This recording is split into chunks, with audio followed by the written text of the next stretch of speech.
तो यहाँ पे हमारा 8 प्लेयर का लूडो बन के तैयार हो चुका है, आप देख सकते हैं।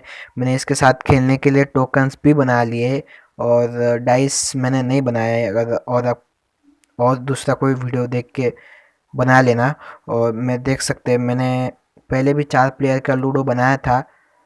अगर आपने वो वीडियो नहीं देखा है तो मैं डिस्क्रिप्शन में लिंक दे दूंगा, वहाँ जाके आप देख सकते हैं। यहाँ पे मैंने 8 अलग अलग कलर का इस्तेमाल किया है। आप भी इसे आसानी से घर पे बना सकते हैं। और अगर आपको वीडियो पसंद आया हो तो जल्दी से लाइक कर दीजिए, शेयर कर दीजिए और चैनल को सब्सक्राइब ज़रूर कर दीजिएगा। मिलते हैं अगली वीडियो में।